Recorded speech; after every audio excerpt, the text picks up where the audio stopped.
Howdy, folks.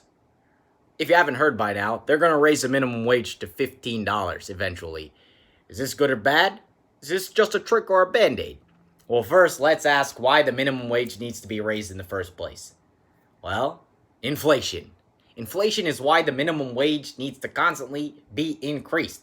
As the dollar becomes weaker, the prices go up. Meaning, it takes more money to buy the same amount.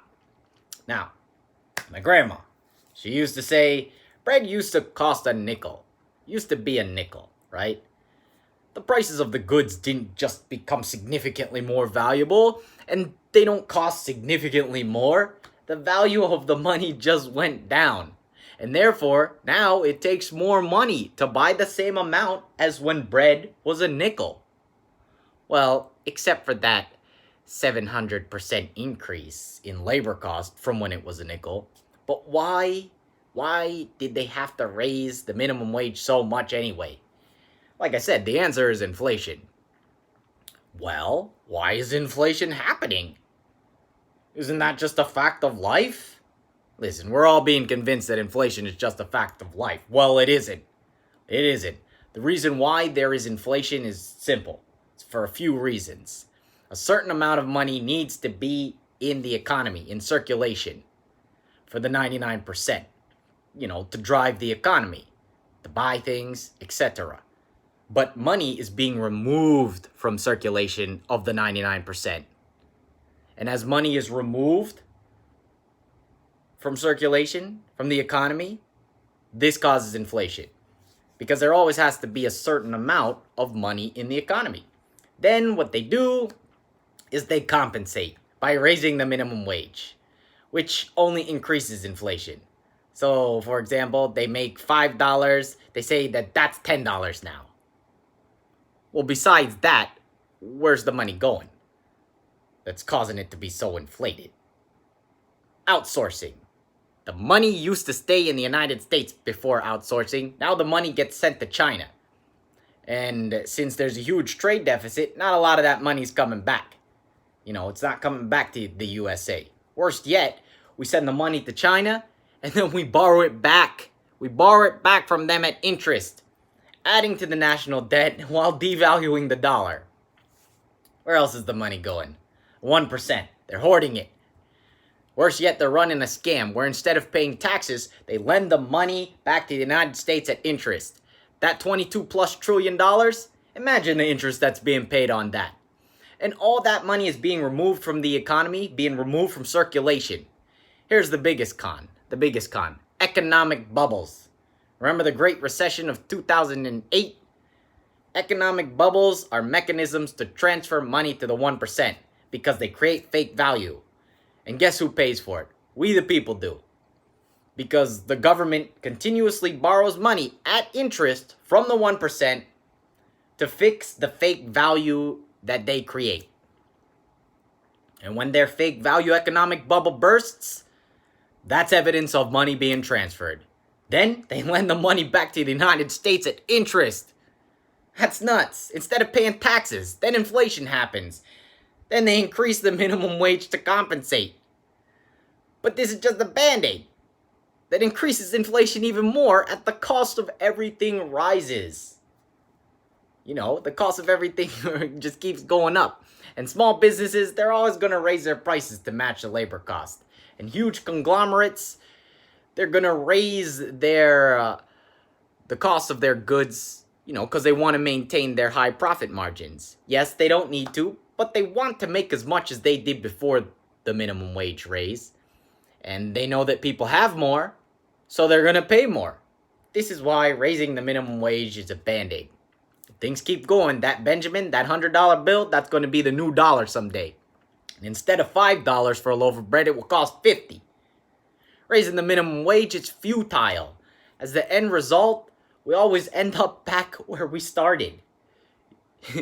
I mean, if the prices didn't rise, if the prices of everything didn't rise, and the value of the dollar didn't go down, yes, that would be a completely different story. And raising the minimum wage wouldn't be a band-aid or a trick. But listen, when the minimum wage was $5.15 became $7.25. And soon 7.25 will be the new 15. Basically $15 is 5.15 because the prices all rose to match it. And it didn't used to be like this. Back in the day, the dollar was backed by the gold standard. The 1% couldn't run their scam. But then they said, well, we can't run our scam. So then they took us off the gold standard in the 70s. And a huge political issue with the voters was inflation. But before that, the voters didn't have an issue with that because the gold standard prevented that.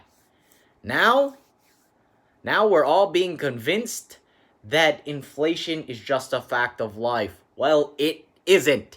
Inflation is evidence of the swindle that the 1% are running. They're running it on us. The United States. And you know who's most affected by this?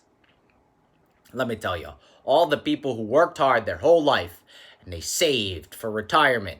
Then when they retire, the 401ks, the pensions, the Social Security, and their savings doesn't match. It doesn't match this extreme inflation. Their fixed income can't cope with these inflated prices.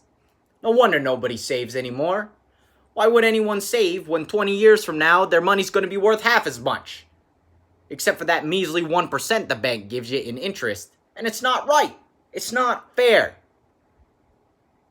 Oh, but they're saying, life isn't fair. Well, who's saying that? Who's saying that?